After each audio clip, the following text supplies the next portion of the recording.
Hello friends, welcome to my channel. இன்றைக்கி நம்ம சேனலில் இந்த வருஷத்தோடைய ஃபஸ்ட்டு சூரிய கிரகணம் என்னைக்கு, அதோட டைம் என்ன, நம்ம இந்தியாவில் தெரியுமா தெரியாதா, கர்ப்பிணி பெண்கள் என்ன செய்யலாம் என்ன செய்யக்கூடாதுன்னு இந்த வீடியோவில் பார்க்கலாங்க.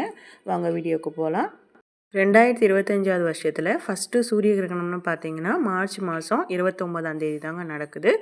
சூரியனுக்கும் பூமிக்கும் இடையில சந்திரன் வரும்போது ஒரு பகுதியாக இல்லைனா முழுசாக மறைக்கிறது தாங்க நம்ம வந்து சூரிய கிரகணம்னு சொல்கிறோம்.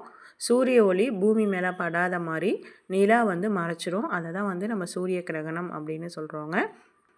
கிரகணத்தோட நேரம் எப்போன்னு பார்த்துடலாங்க. மதியம் 2:20க்கு ஸ்டார்ட் ஆகி ஈவினிங் 6:13க்கு முடியுதுங்க. இதோட உச்சநிலை எப்போன்னு பார்த்தீங்கன்னா 4:17க்கு. இது நம்ம இந்தியாவில் தெரியுமான்னு கேட்டிங்கன்னா தெரியாதுங்க. ஆனால் கிரகணங்கிறது நடந்துக்கிட்டு தான் இருக்குது. அதனால் ப்ரெக்னெண்ட்டாக இருக்கவங்க ரொம்பவே சேஃபாக இருங்க. 2:20 மணிக்கு தான் ஸ்டார்ட் ஆகுதுங்கிறதுனால நீங்கள் 1:01க்கெல்லாம் சாப்பிட்டு முடிச்சிடுங்க. 4:17க்கு அது உச்சமடையுது. அந்த டைமில் தூங்கலாமான்னு கேட்டிங்கன்னா கண்டிப்பாக தூங்கலாங்க. வெளியில் போகிறத கொஞ்சம் அவாய்ட் பண்ணிக்கணும். டெலிவரி டைமு இல்லைனா வந்து ஸ்கேன் பண்ணணும் அப்படின்னா மட்டும், ரொம்ப எமர்ஜென்சினா மட்டுமே நீங்கள் வெளியில் போங்க. ஒரு 4 மணி நேரம் நாங்கள் வந்து வீட்டுக்குள்ளேயே இருந்தீங்கன்னா ரொம்பவே சேஃபு. கிரகணம் முடிஞ்சதுக்கப்புறம் நீங்கள் வந்து குளிக்கணும்னு கேட்டிங்கன்னா வெளியில் போயிருந்தீங்க அப்படின்னா கண்டிப்பாக குளிச்சுட்டு தாங்க நீங்கள் வந்து உள்ளே வரணும்.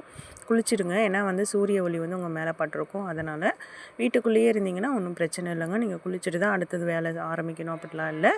அதனால் கொஞ்சம் சேஃபாக இருந்துக்கோங்க. ஈஸியாக செரிக்கிற மாதிரி வந்து ஃபுட்டு வந்து நீங்கள் சாப்பிட்ணும். நான்வெஜ்ஜு, ஆயில் ஐட்டங்கள் இதெல்லாம் இல்லாமல் ஈஸியாக செரிமானம் ஆகிற மாதிரி ஃபுட்டை வந்து நீங்கள் முன்னாடியே சாப்பிட்டுக்கோங்க. அதே மாதிரி தண்ணி வந்து கிரகண டைமில் நிறையா குடிக்கலாங்க. ப்ரெக்னென்ட் லேடிஸ் காமனாகவே தண்ணி வந்து நிறையா குடிக்கணும். அது இப்போ வெயில் டைம் வேறு, அதனால் கண்டிப்பாக தண்ணி வந்து நிறையா குடிச்சிக்கோங்க. வேறு ஏதாவது டவுட் அப்படின்னா கண்டிப்பாக கமெண்ட் பண்ணுங்கள், நான் ரிப்ளை பண்ணுறேன். இந்த வீடியோ பிடிச்சிருந்தா லைக் பண்ணி ஷேர் பண்ணுங்கள். ப்ரெக்னெண்ட்டாக இருக்க எல்லாருக்குமே இதை ஷேர் பண்ணி விடுங்க. அப்போ தான் அவங்களும் வந்து தெரிஞ்சுப்பாங்க. இதே மாதிரி வேறு ஒரு இன்ட்ரெஸ்டிங்கான வீடியோஸோடு உங்களை வந்து மீட் பண்ணுறேன். Thank you friends.